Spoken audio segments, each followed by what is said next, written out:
What is going on, everybody, man? King Recon here. Ladies and gentlemen, today is the 5-year anniversary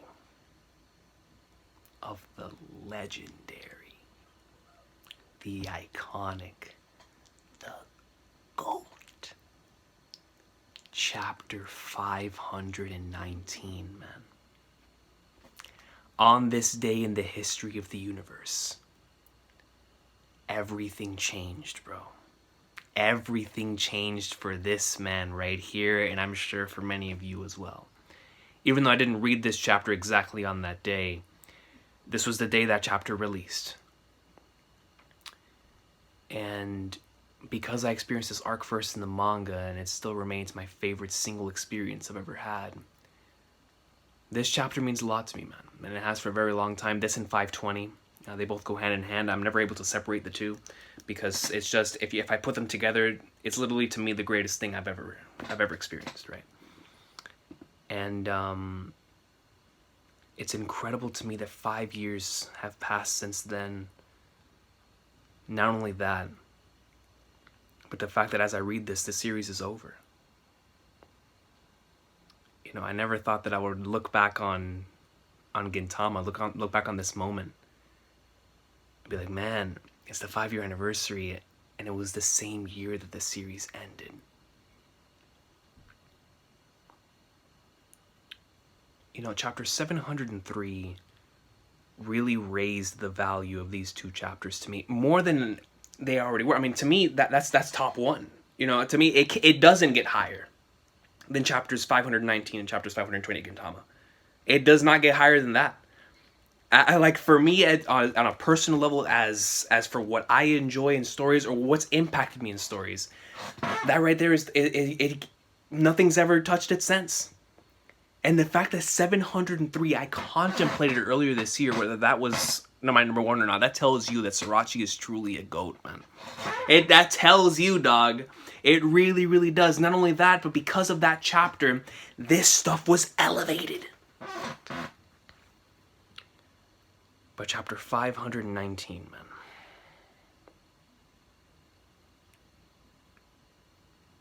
You know,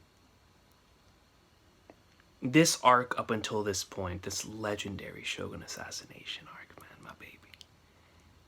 Up until this point, it was already marvelous.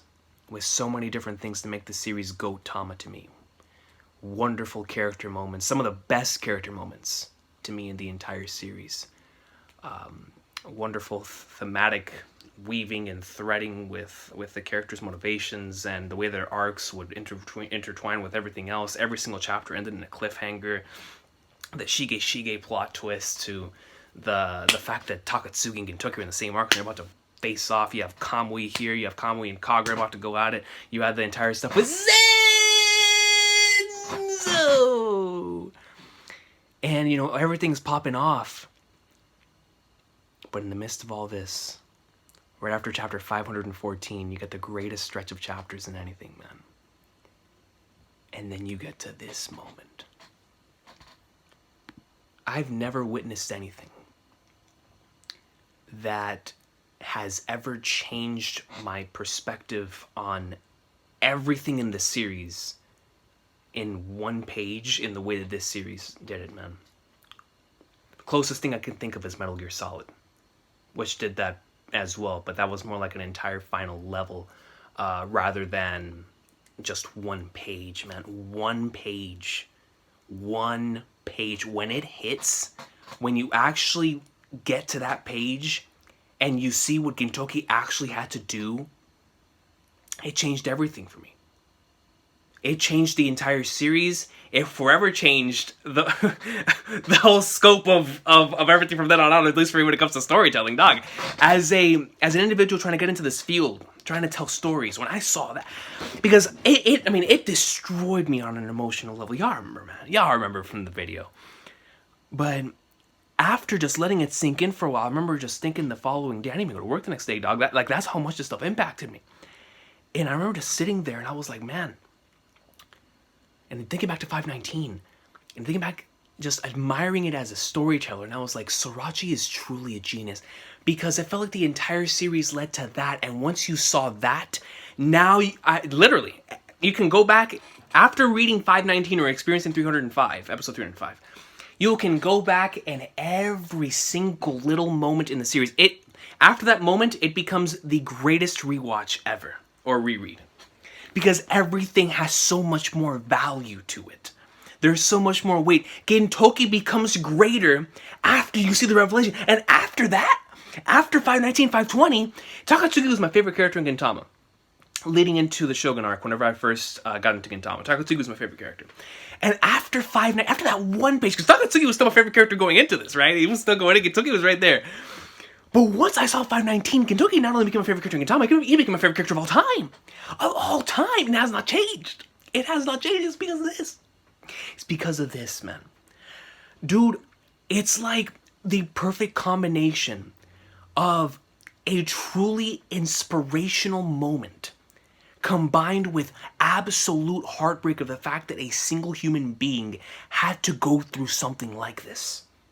A single being. And I think it's because we know how Gintoki is and how big of a troll that he is. And you think back to 519, you think back to the final page of this chapter and what he had to do to Shoyo. And you're like, bruh, while this man was laughing and doing all this stuff, in the back of his head, all he thinks of is that. And it's like, dog, that's what Gintama's a troll series. It's all about Gintoki trying to get over all that, man.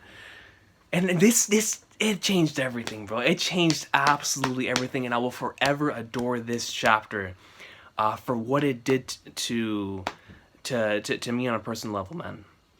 Like, yo, this chapter and 520 is the reason why this is still, to me, the greatest arc I have ever read, man. It's just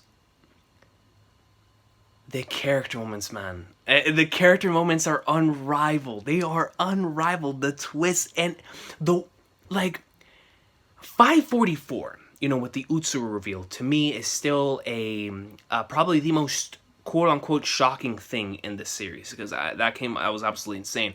But I feel like 519 is the greatest twist in terms of hitting it both on a Holy Flagnards level and on an extremely emotional level. Because this is one of those panels, I don't think a panel has hit me as hard as this one. And I've experienced quite a number of emotional panels, but it's just, bro, after following this journey with Gintoki, it's really, really hard not to cry for that, man. It's hard. It really is. It was hard to cry for the stuff that happened before. But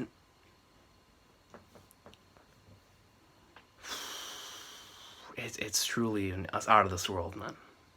It's out of this world.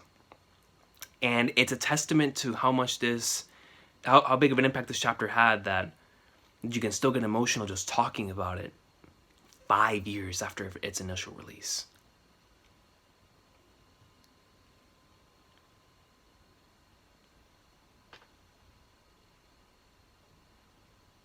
I still can't get over it sometimes, man. Like, I dead serious, dog. I'll just be driving or something, I'll just think about it, and I'm like, even though he's a fictional character, dog, you can't help, because of all the stuff that because of all the time invested with these characters, they really do become like family, especially because I talk about them so much.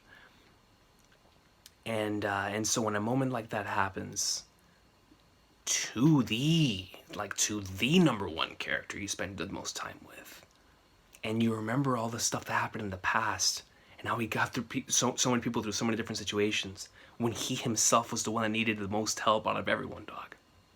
Like Takatsuki said in Benizakura, bro, he should be the one that wants to take revenge in the world. And the fact that he doesn't is so inspirational to me, dog. That is why that moment is so incredible, man. Because it's like everything you want out of an MC. You want that sympathetic side so that you can relate to them and want them to succeed in everything that they achieve. But then you also want that drive or that central thing that you get from them that makes you want to improve yourself. At least for me, whenever I look at my characters, unless it's a villain, then that's just straight up here, just appreciating them like that. But when it comes to my MCs, that's normally what I'm looking for. And just that one moment changed it all. changed it all, man. And so I just want to look back at this chapter. I want to look at the panels, and I just want to take it all in. Because on this day, November 24th, 2014, part 1 of the 2 greatest chapters was released, man. If you want to open up a different tab and follow along, man, you are more than welcome to, son. Because this is the Shogun assassination arc, man. Sweet flag nerds, man. You know,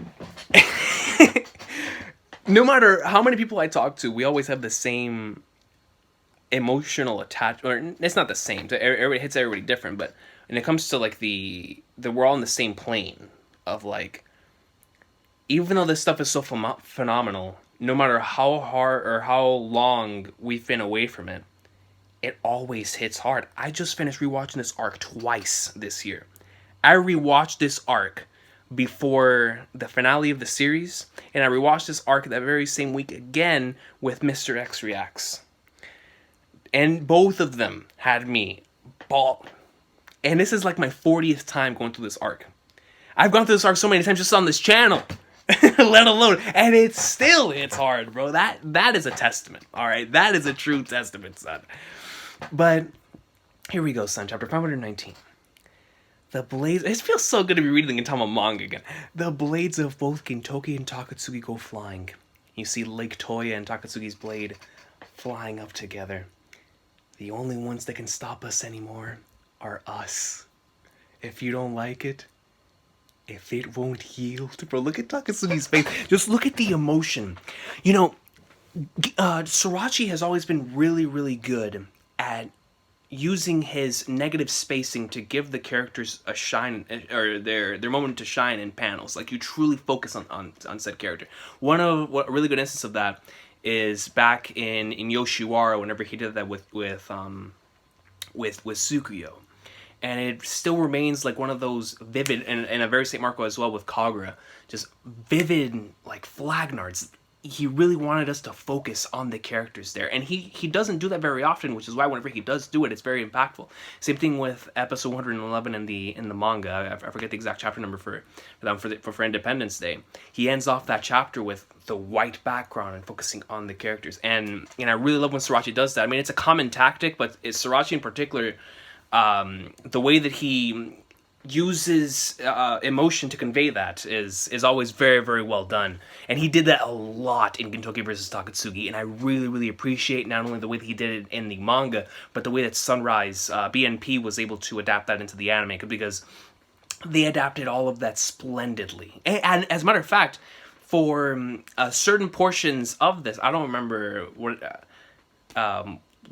I think I went with the anime being the better one, but regardless, I know that for the betterment of it, whenever I went back and was analyzing it, that for most of it, the anime was really at least a slight bit ahead above, because they gave us different perspectives and different shots on things that were already incredible. So they gave us the shots from the manga, and they added some even more shots.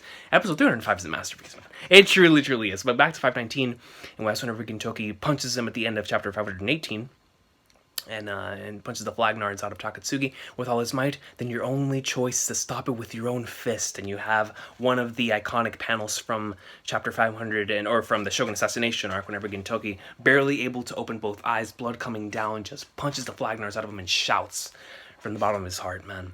You see Takatsuki flies all the way to the back.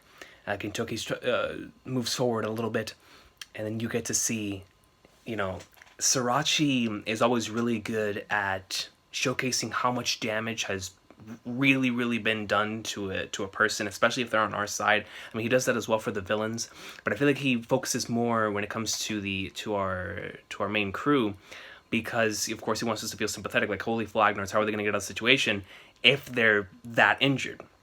And he had done this a lot previously in many different situations, like back in Courtesan Nation, and before that in Fort Davis, and before that with Yoshiwara and Red Spider. But I feel like he really, really went into like the intricate details of a wound and like the small stuff like, yo, Gintoki moving forward a little bit and blood splurting out. That stuff was all, not gonna say unique to Shogun, but he emphasized it a lot in this battle because he realizes what this is.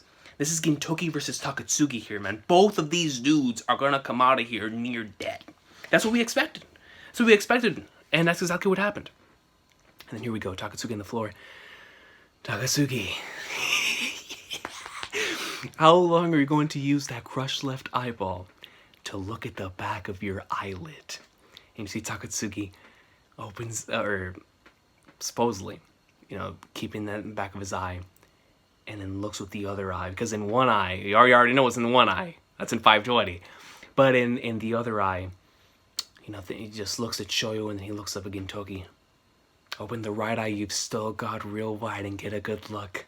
And then you see right here with his boot thrusting forward. There's a guy you've got to swing your fist at right here. And you've got Gintoki right here, right in front of him, man. Pissed off face. You know, you see his Takatsuki's arm. Punches Gintoki, man, right in the gut, exactly in the same exact spot where he was emphasizing where the blood was coming out. Gintoki, we get to see a blood splurting out. I can see that even with a crushed eye, Gintoki. And Gin gets, he's looking down, blood's coming down, and then you see him go right up with a knee. I mean, yo, the choreography in this stuff is so good, bro. Gintoki gets sent all the way back, and Takatsuki, this right here is another, this chapter has so many of, like, the iconic shots from this fight, it's crazy.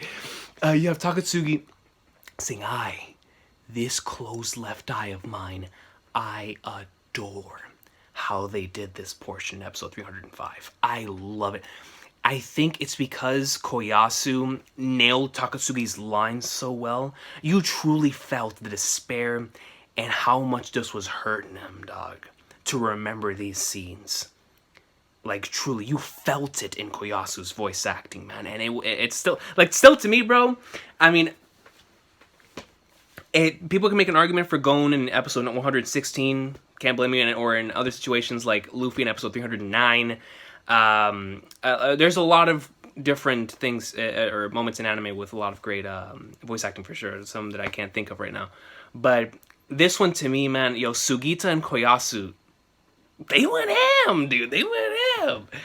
This closed left eye of mine. Just look at Takatsuki's face there, bro. Just look at his face, man. Sees us from back then. Look at Shoyo. The aspirations. The bonds. The wills. Just look at, bro. It's hitting, dog. It's in. And my God, just look at this battle structure. The hatred, bro. And whenever Koyasu like emphasizes the hatred. God, man, I haven't forgotten a thing. I get this wonderful panel of how Takatsuki looked on that day and how he looks now. I have not once lost sight of it. The opponent I must swing my fist down on is burned onto the inside of this eyelid. Now stand up, Gintoki.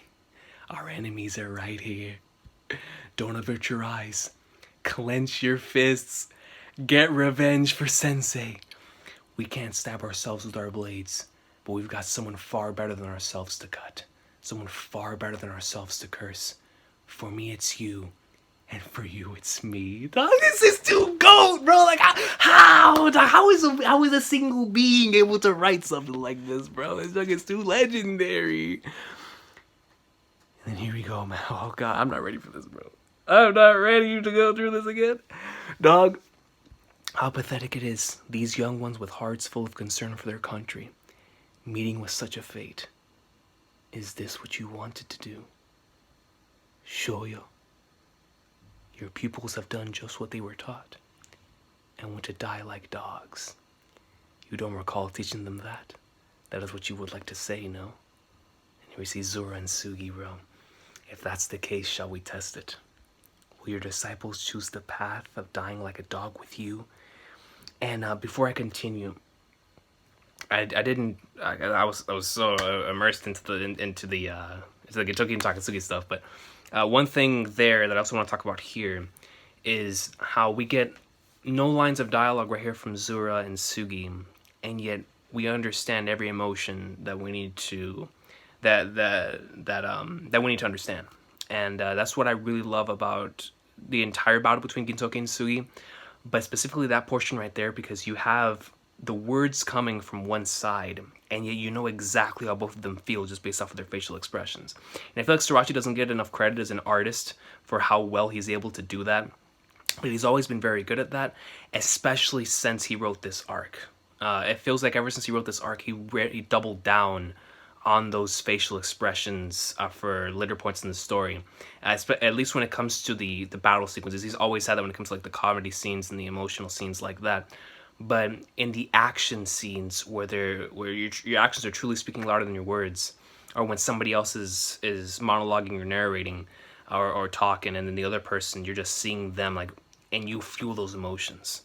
And that reminded me of that right here with Zura and Takatsugi, just seeing the look in their eyes, the despair. You already know exactly how they feel, dog. Or look again. With their own hands, will they choose the path of survival even if it means killing their master, bro?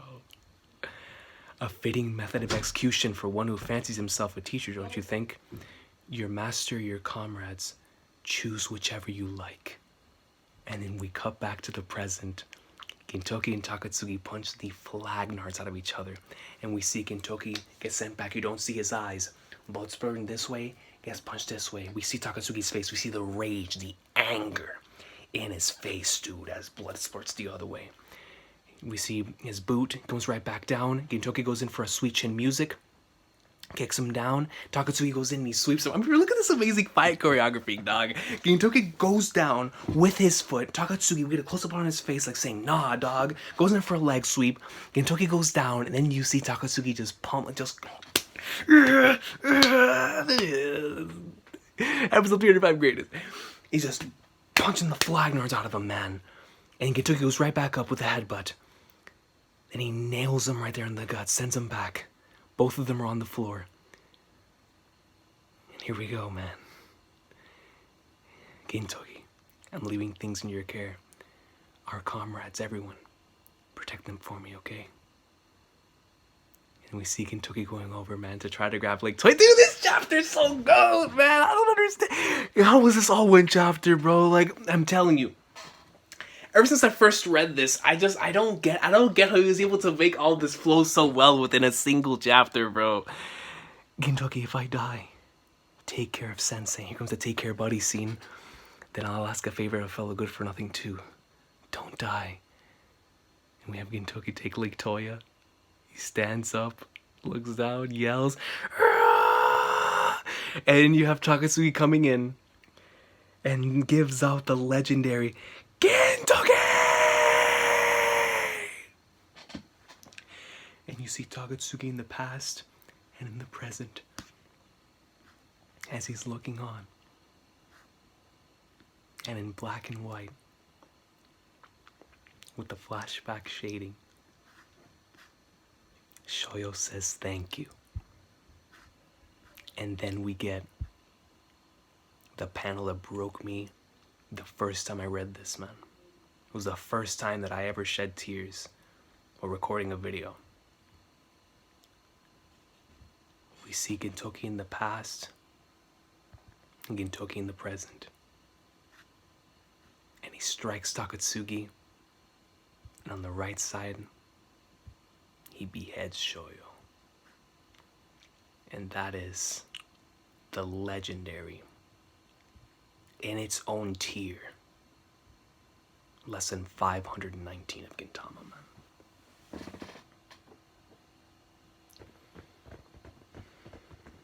You know, I want to do 522, but 520 came on December 1st. But listen, man. This page right here, these final 2 pages,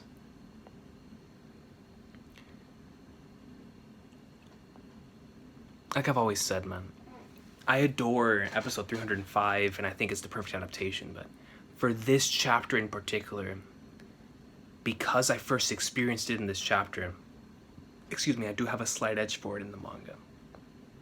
And it's because of this page. I've just...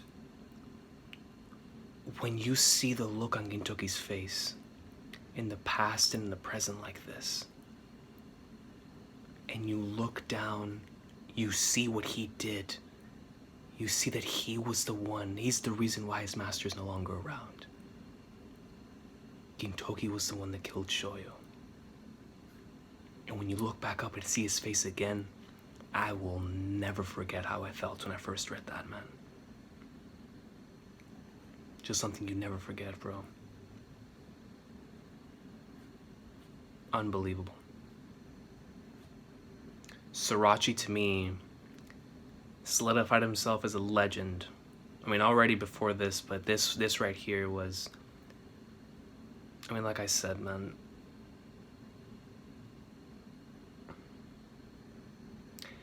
I don't think I've ever been affected in the way that, like, this hit, man. It's just unbelievable, bro. And this is our Gintoki, dog. This is the one that we're used to seeing trolling and getting into a whole bunch of mischief with the rest of the Yorozir, with the Shinsengumi, or whoever it is in Kabukicho. And, like, you see his serious side sometimes, man, and even then he still trolls around.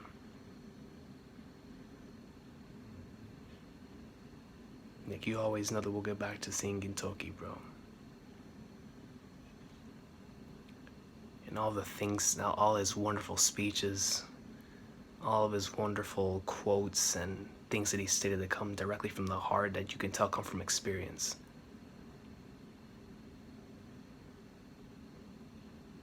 And whenever you look at this chapter, man, you know exactly why all that is.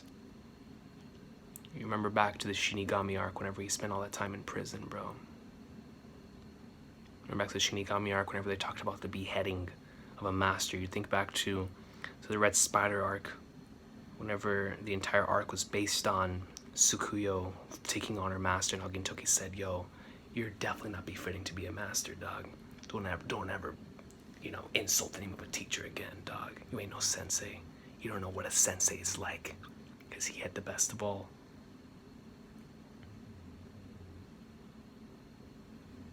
Gintama, man.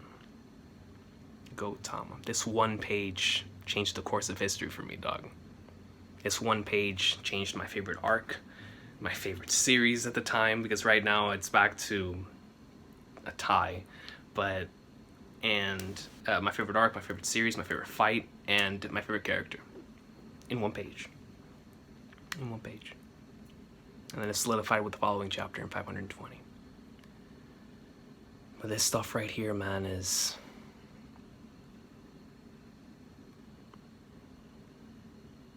out of this world, bro. It's out of this world. Absolute awesome sauce, man. I really wanted to come on here and talk about this. Whenever I saw that we were approaching this on the calendar, I wasn't able to do it last year. It sucks because every single year, I'm almost never here in November, right? But since this year I've been much more lenient, and especially these last couple of days, I've been having awesome writing days. I was like, dog, when Sunday comes, I'm doing this video. I have to talk about 519. I mean, if I'm focusing on a month on writing, I'm focusing on a month of, you know, trying to remind myself of why it is that I wanted to pursue this dream in the first place, then why not go to the thing that I consider to be the GOAT, right? The chapter that I look back on and say, one day if I even get close to writing something near that, I will have done I'll be set. I'll be okay. You feel me? Because this chapter right here, man, shows me that when something pays off, and it's an emotional payoff, forever changed how I look at main characters, that's for sure. I feel like ever since this moment I've come to, because y'all know how I was for a long time, man. Villains made up most of my top 10. And after I saw chapter 519 with Sakata Gintoki, I was like, yo, hey, MC gang. Main character gang, baby. Sweet flag nards, man. It's incredible stuff, man. It's amazing how much this one moment changed the series forever in the future and in the past. You know, like those rewatches and rereads after this moment is completely different. Seeing how Gintoki has to deal with this and why Gintama's a trollish series because of this moment. How much he truly needs to Yorozuya, man. Amazing stuff, bro. Gintama 519 greatness. I speak about it all the time. It probably didn't need to be this long, but it's Gintama 519, man. I had to talk about it, bro. I had to, man. That's the chapter. That's the chapter, man. For so long. The fact that it has a rival now in 703. Like 519, 520, 703, and then my beloved 551 as well, but those three, because it's Gintoki and Sugi, and those are my two favorites. It's just they're in a league of their own, man. They're in a league of their own, but Gintama greatness, bro. Gintama greatness, man. 5 years ago, the legendary 519th chapter of Gintama was released, and forever changed the universe. I hope everybody has an awesome sauce of a day, man. Goat gun assassination, dog. And bless Srirachi for writing such a masterpiece, dog. Peace out, man. Have a blessed one. I apologize if I ruined somebody's day by making you relive this again. But at the very least, what I can say is that even in those emotions, be glad that you were able to experience such a masterful thing, man. Because not everyone will be able to experience this wonderful series, because people don't give it enough of a chance. And the fact that Srirachi truly does give you a payoff for investing in this series for so long, and it's the greatest payoff. There's nothing like it, man. Y'all have a good one. Peace out. Gintama greatness.